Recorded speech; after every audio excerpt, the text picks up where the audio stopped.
Como mencionábamos, en esta oportunidad el tema a tratar va a ser el de saneamiento ambiental, que va a estar orientado a las estrategias y tanto normativas como técnicas también para generar condiciones de salubridad en nuestro entorno.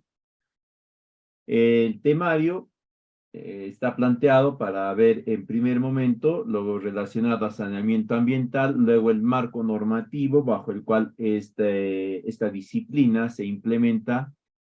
Le vamos a hablar sobre el primer aspecto del saneamiento ambiental, que es el agua potable, de ahí las aguas residuales, las unidades básicas de saneamiento y por último los residuos sólidos.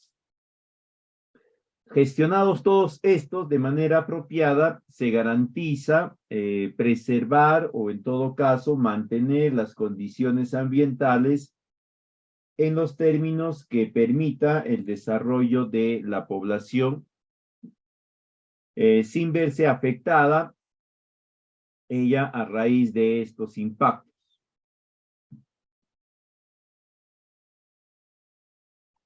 Entonces, en primer lugar vamos a hablar sobre el saneamiento ambiental.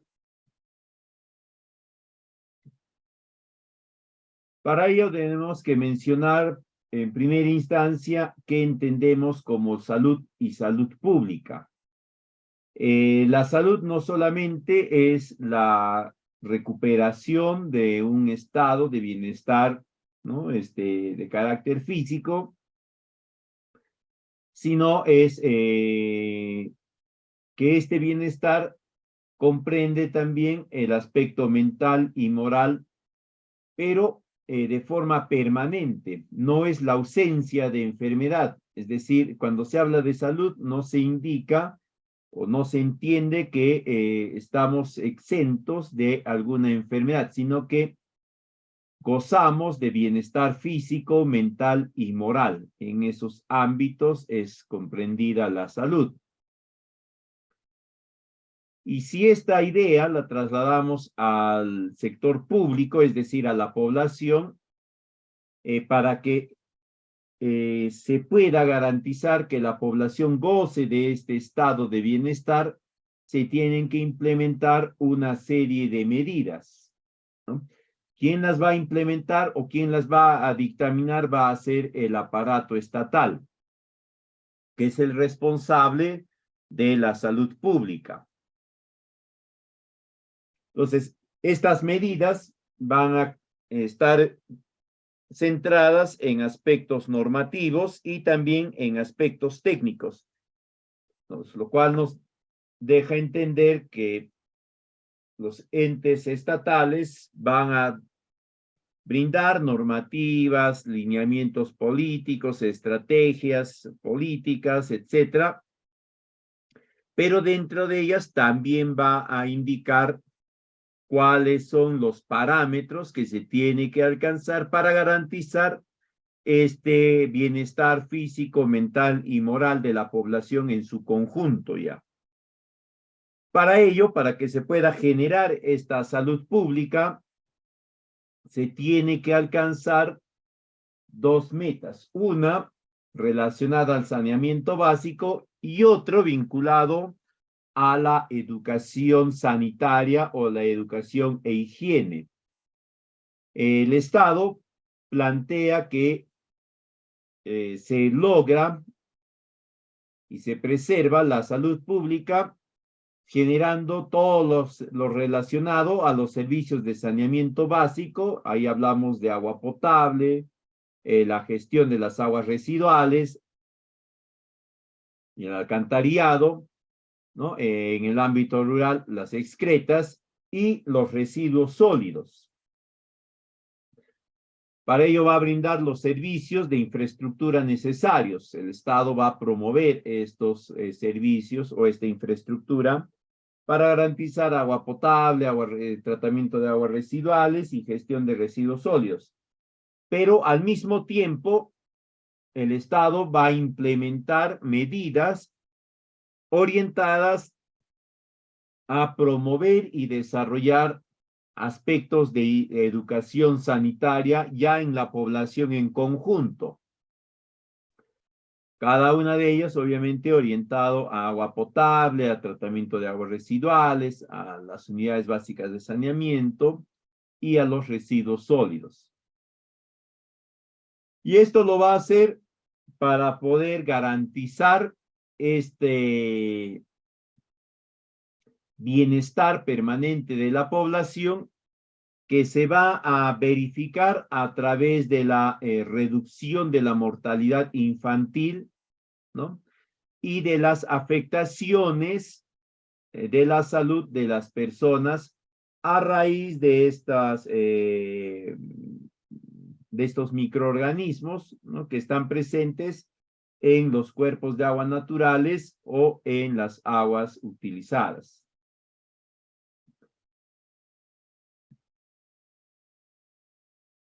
Como habíamos mencionado, un aspecto importante va a ser todo lo vinculado a higiene y salud, no solamente orientado como aspecto de educación, capacitación, entrenamiento, difusión de programas, de estrategias, de protocolos, capacitación de usuarios, capacitación de la población, etcétera, sino también va a orientar hacia eso mismo, a la higiene y la salud, la misma infraestructura de saneamiento básico que se va a ir generando. Y esto lo hace en atención a que las deficiencias del saneamiento ambiental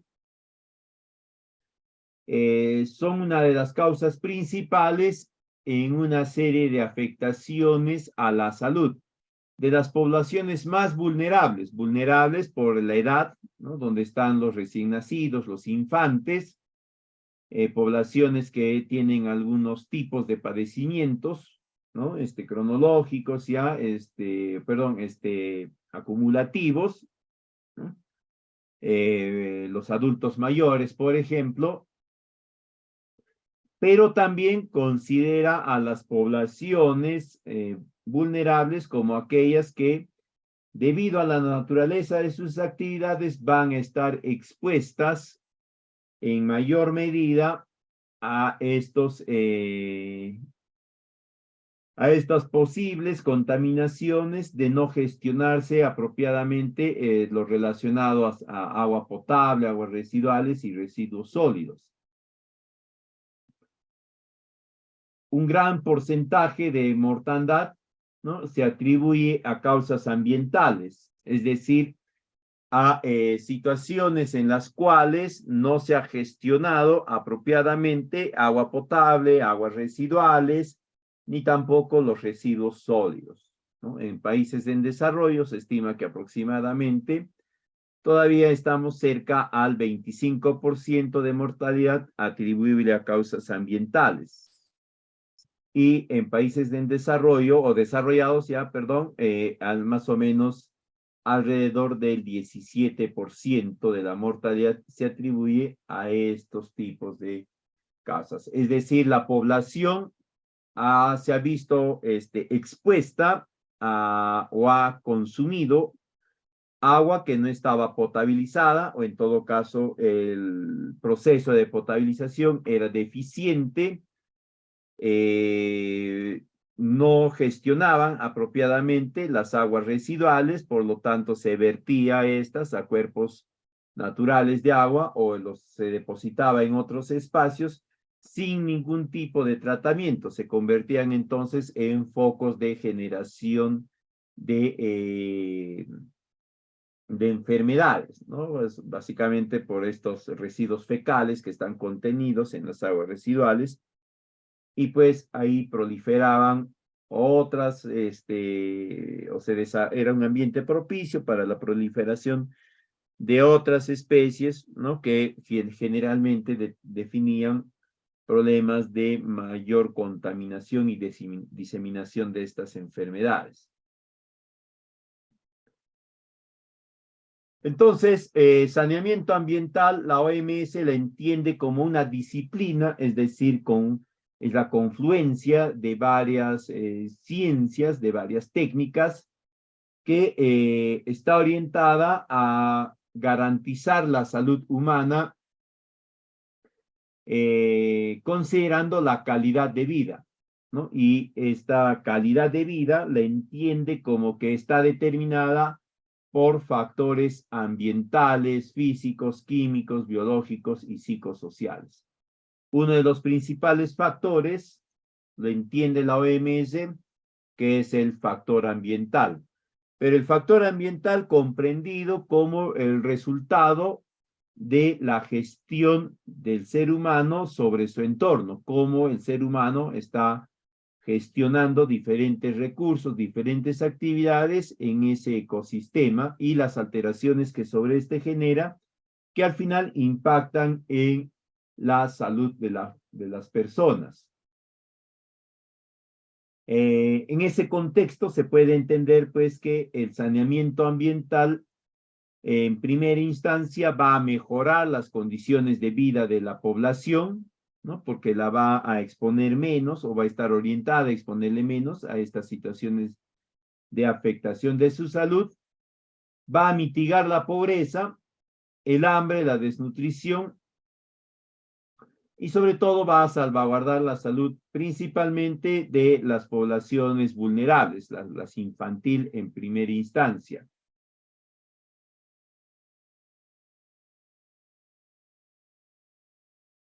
El saneamiento ambiental también es parte de la función de la salud pública, es decir, es una obligación de los entes estatales en cuanto a su desarrollo y cumplimiento.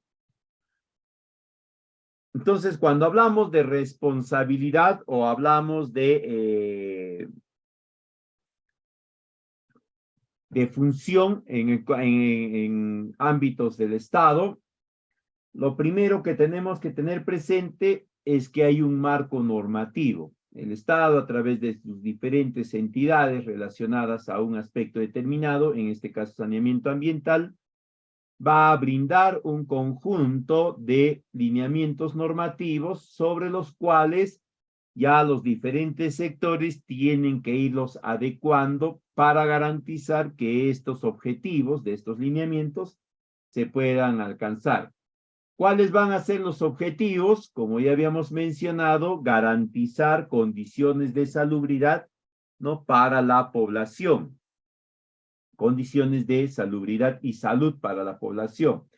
Es decir, condiciones que no vayan a afectar su salud o condiciones que garanticen, mejor dicho, un permanente estado de bienestar de las personas. Y uno de los aspectos más resaltantes de esta función pública está orientada a la prevención. Es decir, el Estado va a plantear esta normativa, esta regulación normativa, técnica, previniendo que se puedan suceder los problemas de no ser atendidas estas normativas, estas técnicas. Lo que se busca es que el Estado tome un rol más proactivo que reactivo. En conclusión, el saneamiento va a ser un conjunto de acciones normativas en primera instancia, es decir, hay todo un marco legal sobre el cual se va a desarrollar cada uno de los aspectos del saneamiento ambiental. Luego son las acciones técnicas que están vinculadas a este marco normativo. En este marco normativo se han establecido ya cuáles son los parámetros técnicos que se tiene que tomar en cuenta, en este caso, en cada uno de los ítems relacionados al saneamiento ambiental, es decir, agua potable, aguas residuales, ¿no? Disposición de excretas y residuos sólidos. El objetivo para nuestro caso del saneamiento ambiental es alcanzar niveles crecientes de salubridad ambiental. Quiere decir que el periodo 1 debemos de alcanzar un nivel, el periodo 2 debemos alcanzar un nivel algo mayor, el periodo 3 un nivel mayor y así sucesivamente, ¿no? Periodo tras periodo, o si lo quieren entender año tras año, se deberían de ir alcanzando niveles cada vez más altos de salubridad ambiental. Entre los objetivos generales del saneamiento ambiental está el planteamiento de alternativas frente a situaciones que afecten. Pero este planteamiento de alternativas, como les mencionaba, es de carácter principalmente proactivo, es decir, va a indicar las técnicas, las acciones que se tienen que realizar antes que la afectación ambiental por una mala gestión del agua potable, de las aguas residuales, etcétera, se haga manifiesta. Va a propiciar cambios de conducta en la comunidad y acá es donde va a encajar lo que habíamos visto de educación sanitaria. En esta parte es todo lo relacionado a infraestructura y equipamiento. Y en otro está relacionado a la educación. Y por último, está el fomento de la participación de las comunidades, pero entendiéndose como a las comunidades como las agrupaciones que se generan en los diferentes espacios poblacionales, ¿no? No se está hablando en comunidades, de las comunidades campesinas, nativas, sino de la organización comunitaria de un grupo de pobladores. Esto es fundamental para garantizar la operación y mantenimiento de la infraestructura que se va a ir desarrollando. Se busca al mismo tiempo que a través de este fomento de la participación comunitaria en la gestión del saneamiento ambiental, estas organizaciones, estas agrupaciones comunitarias vayan empoderándose y pasen periodo tras periodo a tener mayores capacidades para ser actores decisorios en procesos de desarrollo de su comunidad, ya no solo orientado al saneamiento, sino del desarrollo en general. Y por cierto, un desarrollo sostenible. Para ello, también sobre esta comunidad organizada se van a desarrollar actividades de capacitación y de entrenamiento y de fiscalización.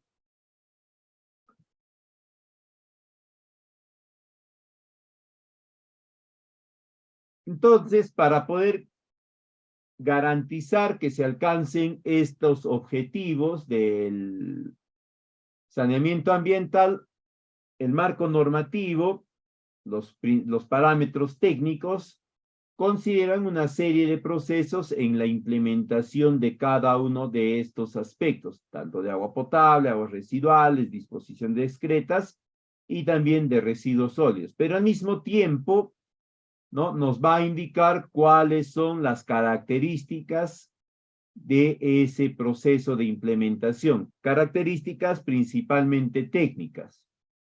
Adicionalmente, también va a recomendar que haya determinado personal que se considere idóneo para poder garantizar la implementación de estas estrategias de saneamiento.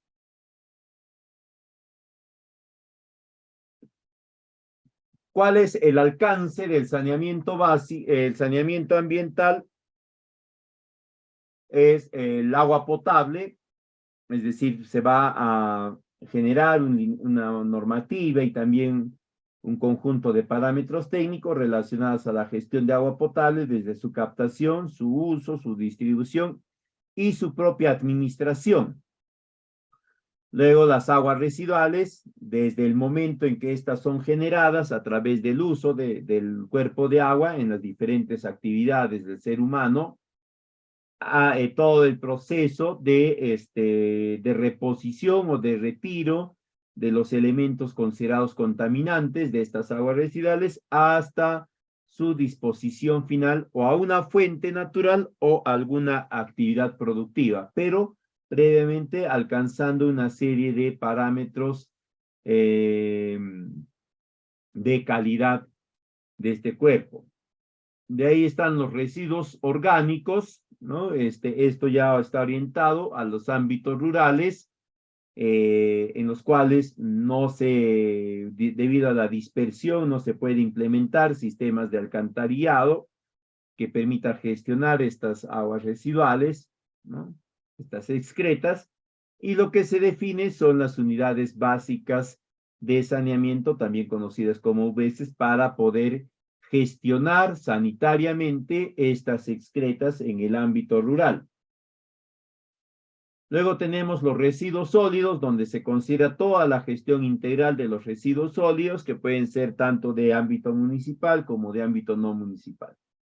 Y por último, el comportamiento higiénico, en el cual ya se implementan una serie de acciones orientadas a la capacitación, al entrenamiento de la población.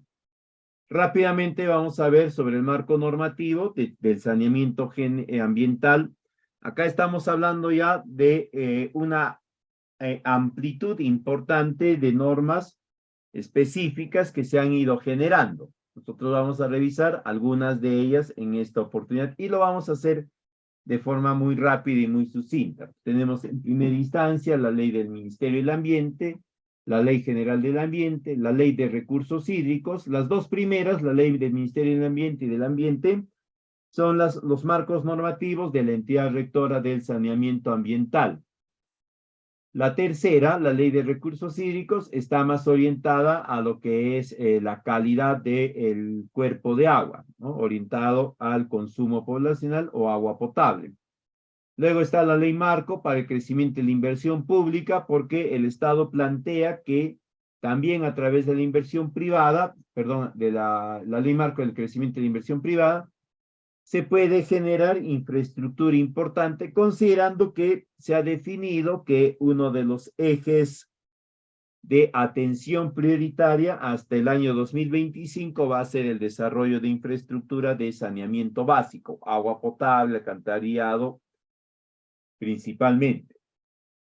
Luego tenemos la Ley General de la Salud, la Ley Orgánica de Municipalidades, porque estas son las entidades que van a promover y van a desarrollar lo relacionado a saneamiento ambiental, la Ley General de Residuos Sólidos y el Código Penal en su título 13avo, donde están los artículos del 304 al 314 que nos indican una serie de sanciones ante el incumplimiento normativo. La Constitución Política, en sus artículos 66, 67, 68 y 69, establece los parámetros a través de los cuales se va a llevar adelante este proceso de saneamiento ambiental. En el artículo 66 nos habla sobre los recursos naturales y nos indica que estos son patrimonio de la nación, encarnada en el Estado, que va a ser el soberano sobre el aprovechamiento y también sobre el uso de los mismos. Uno de estos recursos naturales va a ser el recurso hídrico. Y cuando se habla de aprovechamiento, no se habla de explotación únicamente, sino también de un uso que garantice la sostenibilidad de este recurso. El artículo 67, que nos habla de la política ambiental, que nos indica que es el Estado, en este caso a través de los sectores respectivos, el encargado de determinar cuál es la política nacional del ambiente.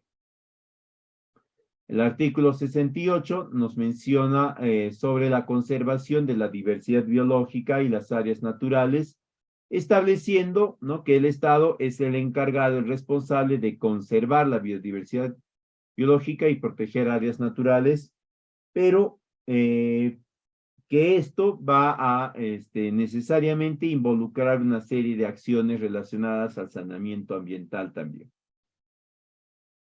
La Ley General del Ambiente, ¿no?, que ha sido publicada en el diario El Peruano en el 2005, es la ley que establece los principios y normas que van a regir o que van a regular el ejercicio del derecho a un ambiente saludable, el derecho que nos corresponde a todos los pobladores, ¿no? Y en esta ley se establece una serie de vinculamientos entre las políticas ambientales y las políticas públicas, es decir, cómo el Estado plantea generar, ¿no?, un ambiente saludable, un ambiente sostenible. Entonces, ahí en el artículo 9 nos indica cuáles son los objetivos, ¿no? El respeto a la dignidad humana y la mejora continua de la calidad de vida de la población, la prevención de riesgos y daños ambientales, ¿no? Este es uno de los lineamientos que va a regular y que va a regir en muchas de las acciones relacionadas al saneamiento ambiental, la prevención. Toda la normativa y todos los aspectos técnicos están orientados a la prevención.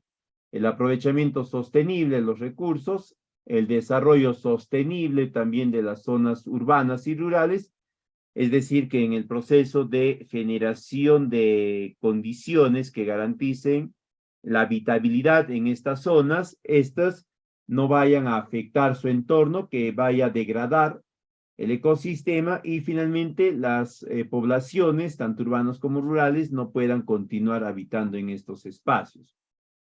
Luego está la promoción efectiva de la educación ambiental, el fortalecimiento de la gestión ambiental, la articulación con otras políticas, ¿no? En cuanto a la Ley General del Ambiente, del Ministerio del Ambiente, esta ha sido creado en el 2008, es la entidad rectora sobre todo el aspecto ambiental, es la que va a dar las políticas sobre medio ambiente, va a diseñar estrategias, va a establecer normas y como ente rector también va a tener a su cargo la supervisión y fiscalización de todo el marco normativo que ellos vienen brindando. El Ministerio del Ambiente, en lo que es saneamiento ambiental, genera normativa transsectorial, es decir, normativa que va a comprender a los sectores de educación, de salud, de producción, de minería, energía y minas, economía, etc. Y todos tienen que ir, digamos, precisando marcos normativos, sectoriales específicos, pero considerando el marco general que ha determinado este ministerio, ¿no? El Ministerio del Ambiente. De ahí tenemos la Ley de Recursos Hídricos, la 29338, que indica cuáles son las orientaciones de los usos que se le da a los cuerpos de agua, ¿no? Pero sobre todo regula el uso y la gestión integrada de este recurso, ¿no? Dentro de estos ha planteado sus objetivos y uno de sus principales objetivos es la orientación del recurso hídrico para la atención de las necesidades poblacionales. Lo que nos quiere decir es que la primera orientación de los cuerpos de agua es atender la demanda de la población a través de infraestructura y servicios de agua potable. De ahí recién vienen los otros usos, el uso agrario, el uso energético y demás. Esta ley plantea una serie de principios sobre la gestión del recurso hídrico. Uno de ellos es la valoración del recurso hídrico y la gestión integrada del mismo, que comprende a una serie de actores que están conformados por las entidades sectoriales, el ANA, los gobiernos regionales, los gobiernos locales, las universidades y demás actores, ¿no? A través de estructuras específicas que se han generado, como son los consejos de cuenca, los comités de subcuenca y demás. También tenemos el principio de participación de la población para garantizar una gestión integral del recurso hídrico, el principio de sostenibilidad y el principio de tutela jurídica. Este principio de tutela jurídica nos hace referencia a que el dueño del agua es la nación, es un patrimonio de la nación. El dueño es el Estado, no es la comunidad campesina, no es la comunidad nativa, mucho menos es pues la empresa minera a la que se le concesionó un espacio de terreno, etc. Entonces, cualquier afectación o cualquier uso del cuerpo de agua, en la práctica se está usando o se está gestionando recursos de la nación, propiedad de la nación, del Estado. Por ello debe haber una cierta autorización y también un cierto cumplimiento de aspectos normativos. De ahí tenemos la ley marco del crecimiento de la inversión privada. Como ya les mencioné, es una ley que está orientada a fomentar y sobre todo garantizar procesos de inversión de la iniciativa privada, pero orientándola hacia el desarrollo socioeconómico y la conservación del medio ambiente. Si bien es cierto, acá hay algunas deficiencias todavía en cuanto al cumplimiento cabal de esta normativa, ¿no? Hay inversiones privadas que no consideran o que no vienen cumpliendo, o algunas que cumplen, pero no al nivel de exigencia de algunos intereses puntuales, pero sí enmarcada dentro de ciertos aspectos regulatorios, ¿no? Los famosos límites de máximos permisibles y los estándares de calidad, en este caso de los cuerpos de agua, por ejemplo, que nos indican unos parámetros dentro de los cuales, ¿no? Se entiende que no afectan la salud, pero no indica pues que llegar a un 0% de contaminantes en todos ellos garantiza la no afectación a la salud. Siempre hay que tener cuidado con eso, ¿no?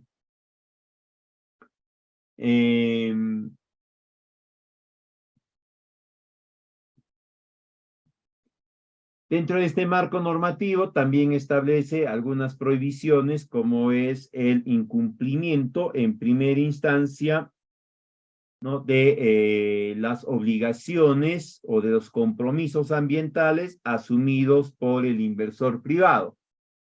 Todo proyecto de inversión privada, también de inversión pública, dicho sea de paso, va a generar un documento denominado Plan de Gestión Ambiental, en el cual ellos voluntariamente van a asumir una serie de compromisos ambientales, sobre los cuales se van a realizar acciones de monitoreo, de supervisión, de fiscalización, ¿no?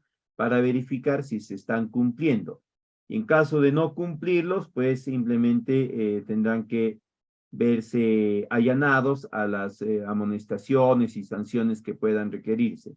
Esto mismo es aplicable a las intervenciones o a las inversiones privadas que estén ajenas al marco normativo, es decir, que sean totalmente informales. También se les puede obligar cumplimiento de obligaciones ambientales y en algunos casos los más exigentes, ¿no? La dificultad es pues que el informal es bien difícil hacerle cumplir, ¿no? Porque prácticamente vive al margen de la ley, vive escapando de la ley y por ello es sumamente complicado generar un entorno apropiado de vinculamiento al cumplimiento de ciertas normas. En cambio, al formal es más sencillo, ¿no? Se le sanciona, se le multa, se le inmoviliza bienes, etcétera, para garantizar el cumplimiento, que puede ser total, parcial, etcétera. Pero el formal, grande o pequeño, al menos sí o sí va a cumplir. El informal no cumple. Luego tenemos la Ley General de Salud, ¿no? Que es un marco normativo a través del cual se le brinda a la entidad de salud, es decir, al Ministerio de Salud, las competencias para poder normar y también poder supervisar en todo aquello que indique estándares que garanticen la salud de la población, ¿no? Parte de esto va a ser el marco regulatorio relacionado a la calidad del agua, tanto que se va a utilizar como agua potable, como aquella que va a ser generada del efluente de las plantas de tratamiento de aguas residuales. Igualmente, a través de este marco normativo específico, se le confiere a la entidad sectorial, es decir, al MINSA, las competencias de supervisión y fiscalización también. También tenemos la Ley Orgánica de Municipalidades, a través de la cual en su artículo 27 se le asigna una serie de obligaciones orientadas a la población, salud y saneamiento ambiental. Estos órganos de gobierno subnacional, en muchos casos, son los responsables de hacer o de materializar los lineamientos, las estrategias de las entidades rectoras, ¿no? Llámese ambiente, llámese MINS, etc.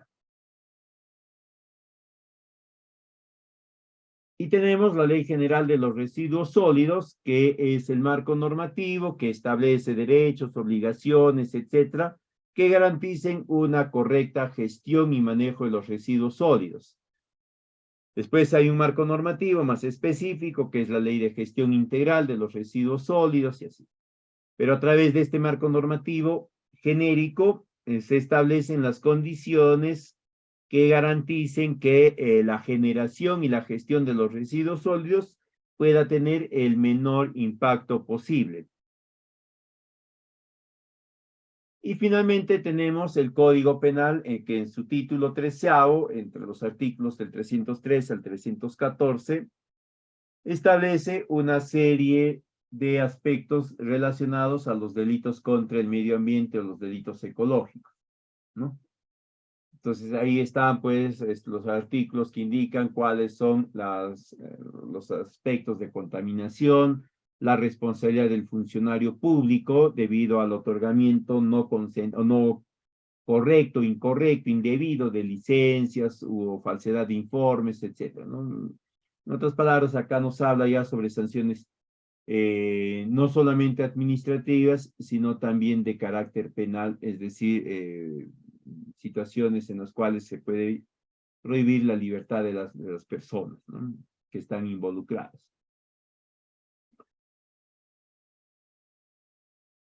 Un artículo importante es el 313, que nos indica a qué se considera daño ambiental natural, ¿no? Es aquel que va a contravenir las disposiciones de la autoridad competentes y va a alterar el ambiente natural o el paisaje. En otras palabras, nos está indicando que cualquier incumplimiento al marco normativo transsectorial o sectorial relacionado a saneamiento ambiental se va a entender como un daño ambiental, ¿no? Si no estableces tus instrumentos de gestión ambiental, si no cumples parámetros normativos, parámetros de calidad de los cuerpos de agua que utilizas para el agua potable, o si no implementas las técnicas apropiadas de potabilización de agua, etcétera, estás generando un daño al ambiente natural. Se enmarca dentro de este artículo y ya proceden a determinarse las sanciones correspondientes. Ahora vamos a hablar sobre agua potable, ¿no? Vamos a partir de que los cuerpos de agua, indistintamente si sean de origen superficial, subterráneo o de las precipitaciones, van a tener una carga de contaminantes. Los contaminantes, una carga de elementos que van a, de forma natural, estar presente en ellos. Estos elementos van a considerarse contaminantes cuando su concentración o su cantidad escapa a ciertos parámetros. Entonces, un cuerpo de agua siempre va a tener una cierta cantidad de elementos físicos, químicos, biológicos que se pueden considerar con capacidad de afectar la salud de la población y afectar el medio ambiente. Pero estos cuerpos, estos organismos, estos elementos no se van a considerar como contaminantes siempre en cuando su concentración o su población no supere un parámetro definido. En cuanto supere ese parámetro, ya se considera contaminante, ¿no? Y ahí vamos a encontrar, pues, que pueden haber diferentes tipos de contaminantes, ¿no? Los puntuales y también los no puntuales.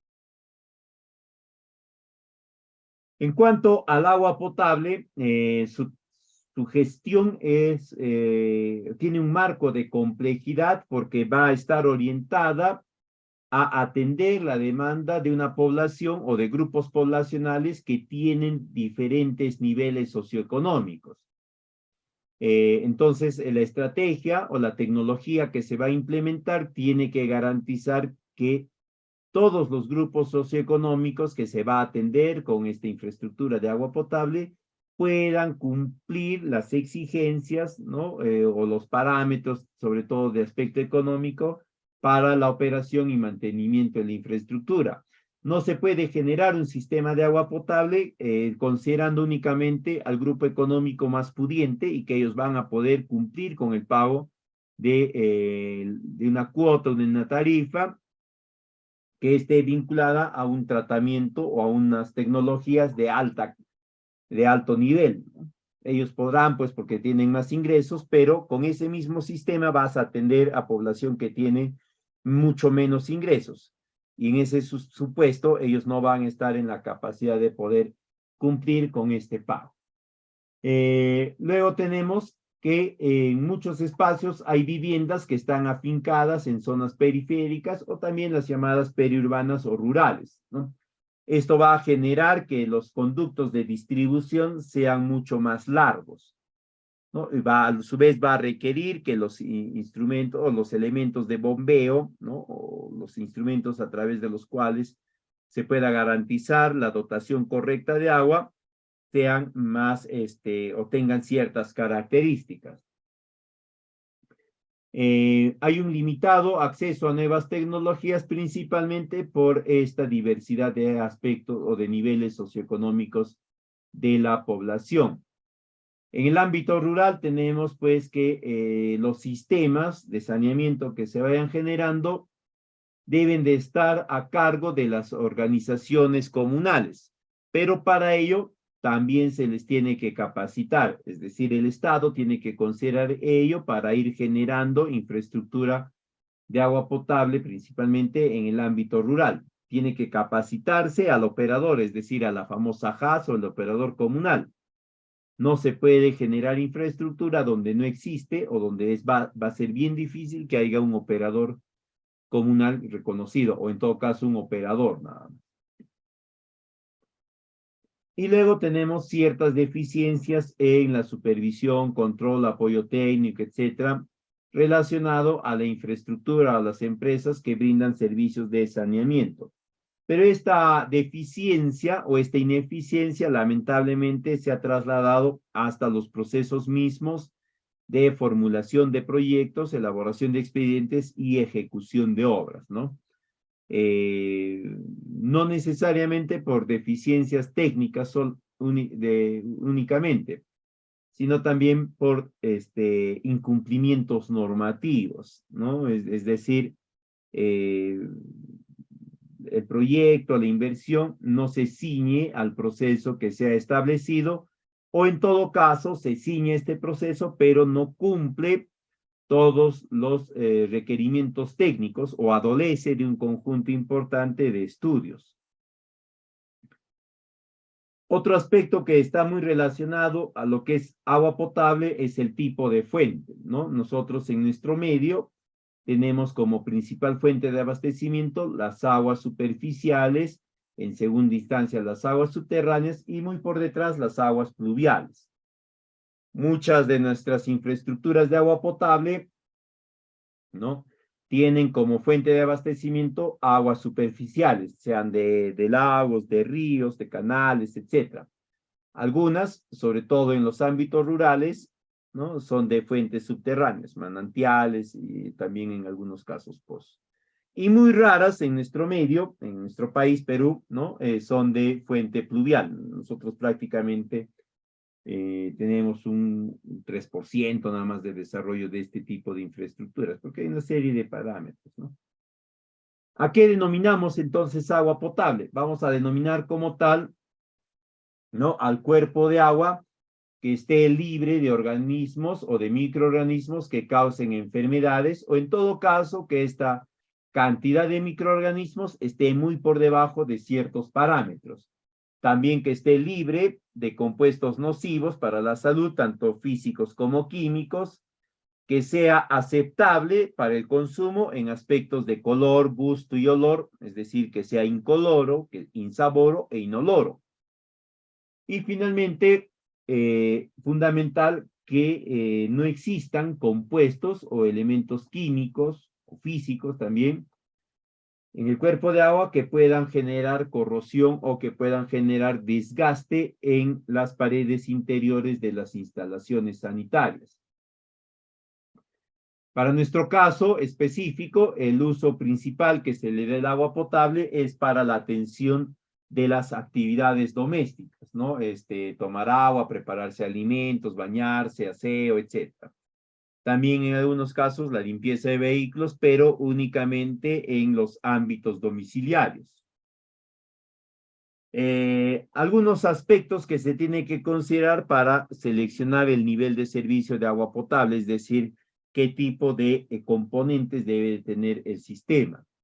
Primero es el servicio público, ¿no? Esto básicamente para los ámbitos rurales, si va a haber piletas públicas, y en los ámbitos urbanos, acá se consideran los hidrantes, ¿no? Es decir, los puntos donde se va a poder disponer de un volumen de agua para atender demandas, ¿no? Para sofocar incendios, básicamente. De ahí están las conexiones domiciliarias, que vienen a ser los puntos donde se le suministra de forma individualizada un volumen de agua a cada uno de los núcleos residenciales o a cada una de las viviendas. Esto va a ser determinante porque van a tener diferentes necesidades las diferentes grupos poblacionales y también diferentes instituciones. Algunos factores técnicos que se van a utilizar para definir los sistemas de agua potable va a ser la dotación, que viene a ser la cantidad de litros día que consume una persona. El rango está entre 20 a 40 litros, ¿no? Se entiende que 20 son las personas más jóvenes y 40, pues, las personas adultas.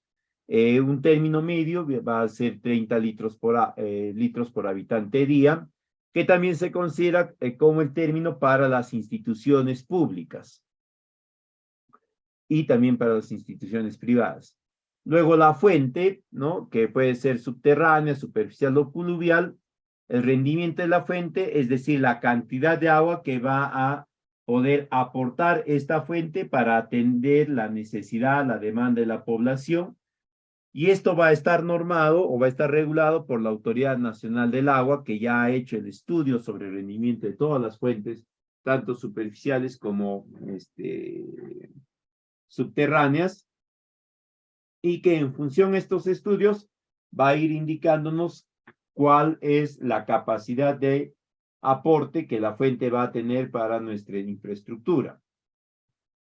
Y luego la ubicación de la fuente, ¿no? Se recomienda siempre que la fuente de abastecimiento sea aquella que te permita definir un sistema por gravedad, porque si se define un sistema por bombeo, se requiere más recursos. Para nuestro caso particular, ¿no? Para Perú, también hay un conjunto de factores sociales para la selección del servicio, que está vinculado a la categorización de las poblaciones, ¿no? Tenemos nosotros en total 7 categorías de la A a la G que se distinguen por la cantidad de pobladores que están ubicados o la concentración de población en las áreas urbanas, ¿no? Si hay más o menos concentración en la parte urbana del espacio territorial, llámese distrito, llámese provincia. En cuanto a los factores económicos, acá se considera que hay 3 niveles o 3 subniveles de este factor, ¿no? Se clasifica en el nivel bajo cuando los ingresos conjuntos familiares, ¿no? Están por debajo de la mitad de la canasta básica familiar. Medio cuando equivalen al mismo costo de la canasta básica familiar y alto cuando están 2 o más veces por encima del valor de la canasta básica familiar. Esto es fundamental para definir la capacidad de la población por poder cubrir un costo de servicio. En los ámbitos rurales, por lo general, están en el nivel bajo, ¿no? Y en los ámbitos urbanos, generalmente están en el ámbito medio, en el nivel medio, y algunos en el nivel alto. ¿Qué características físicas debe de tener el agua potable? ¿No? Una de ellas es la turbidad, que se mide a través del turbímetro, se mide en unidades nefelométricas, el máximo permitido es hasta 5 NTUs, se entiende como turbilidad a la capacidad que tiene el agua de impedir el paso de la luz, y esto va a estar vinculado a la presencia de partículas finas, básicamente arcilla, limo y en algunos casos también otros desechos orgánicos. La otra característica física es el color, que va a estar definido básicamente por la materia orgánica que puede estar presente en él, ¿no? Se mide en unidades de color o UCs. El mínimo aceptable es hasta 20 UCs, o el máximo aceptable es hasta 20 UCs, ¿no? Luego está el sabor y olor. Esto ya es una característica organoléptica, ¿no? La prueba es organoléptica también. Básicamente, factores que pueden incidir en alterar el sabor y el olor va a ser la presencia de elementos biológicos como son plancton, bacterias, vegetales en putrefacción, desechos orgánicos, ¿no? Restos fecales, por lo general. Y por último tenemos la temperatura, ¿no? Se mide con el termómetro y el rango óptimo está entre 10 a 15 grados. Ese es el rango en el cual los procesos de desinfección también van a tener más eficiencia, sobre todo el de cloración. A temperaturas mayores, el proceso de cloración no es tan eficiente, y a temperaturas menores, el proceso de cloración es deficiente y se requiere mayores cantidades y también mayores periodos de tiempo, generando pues que el proceso de desinfección tome más tiempo y esto genera costos adicionales y demás, ¿no? En este rango de temperatura, el proceso de cloración básicamente se lleva adelante en parámetros idóneos. En cuanto a las características químicas que requiere el agua potable, están relacionadas a algunos elementos químicos que pueden estar presentes en ellas, ¿no? Tenemos, por ejemplo, el arsénico, el bario, el cadmio, etc. Hay un marco normativo específico que nos indica cuáles son los niveles aceptables de ellos. Los vamos a ver en unos instantes. Y en el aspecto microbiológico, ¿no? Se tiene cuidado sobre estos microorganismos como el Vibrio cholerae, Salmonella Shigella, todo lo que es virus hepatitis A, salmonelas, Escherichia coli en sus diferentes variables, los huevos de parásitos, ¿no?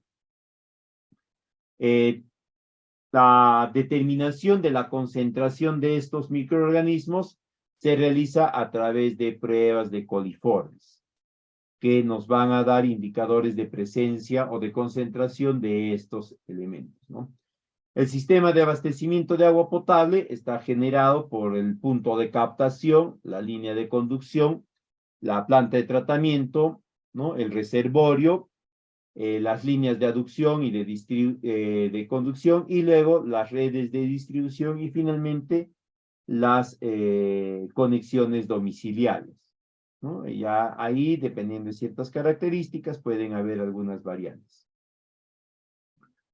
La red de distribución en agua potable viene a ser el tramado que va a permitir trasladar el cuerpo de agua hasta las diferentes viviendas. Puede ser una red abierta o una red cerrada. Por lo general, en los ámbitos urbanos es una red cerrada, en los ámbitos rurales es una red abierta o en algunos casos también puede ser una red mixta, ¿no? Básicamente son 3 tipos de redes únicamente.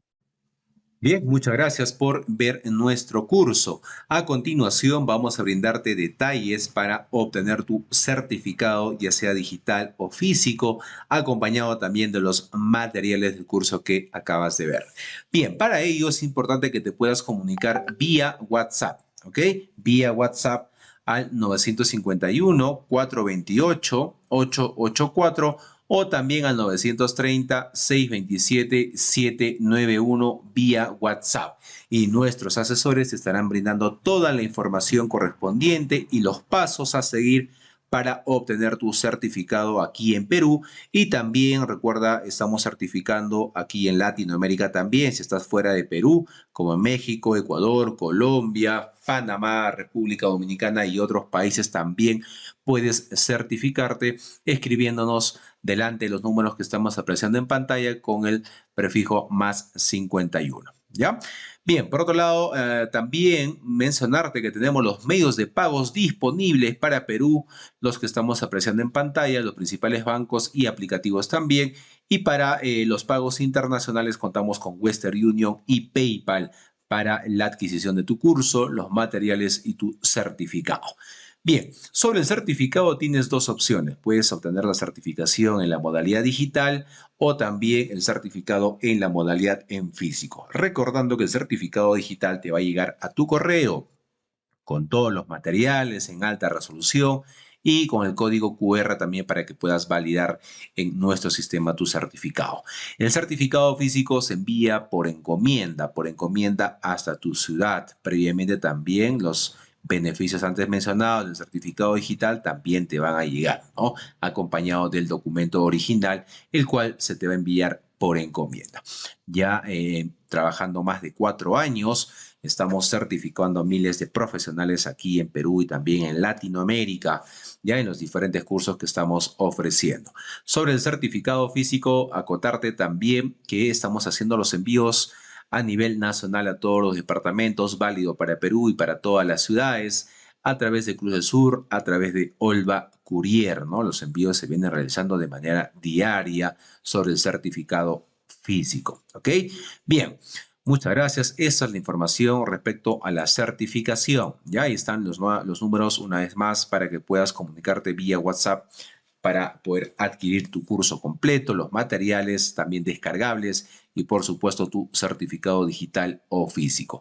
Antes de ello, invitarte a nuestra página web, ¿no? Directamente puedes ingresar en tu barra de navegación www.encap.edu.pe, todo en minúscula, todo corrido, sin espacio, para que puedas ingresar de manera correcta a nuestra página web y ver nuestro catálogo de cursos en las diferentes áreas. Ahí tienes también los convenios, de igual manera nuestros números oficiales permitidos y tenemos los cursos, diplomas y diplomas de especialización en las diferentes áreas, en las diferentes categorías: ambiental, arquitectura, construcción, contabilidad, comercio exterior, derecho, gestión pública, idiomas, ingeniería, minería, obras, pedagogía, recursos humanos, salud, seguridad y también la parte eléctrica. Ahí vas a poder encontrar todos los cursos, los temarios. Simplemente tienes que darle clic al curso de tu interés. Recuerda que tenemos un catálogo amplio de cursos con los diferentes docentes que contamos en nuestra institución. Bien, para encontrar también tu curso mucho más rápido, en la parte superior tienes un buscador. Puedes ingresar la palabra o frase del curso de tu interés y el sistema te estará dando los resultados de los diferentes cursos para que puedas seguir con la capacitación, puedas certificarte y puedas tener mejores oportunidades laborales también. Bien, entonces, gracias. Ahí está toda la información respecto a la certificación. Proyectamos una vez más en pantalla nuestros números oficiales de nuestra institución en CAP, ¿no? 951-428-884 o el 930-627-791. Estamos certificando aquí en Perú y también en Latinoamérica para los otros países cercanos a Perú.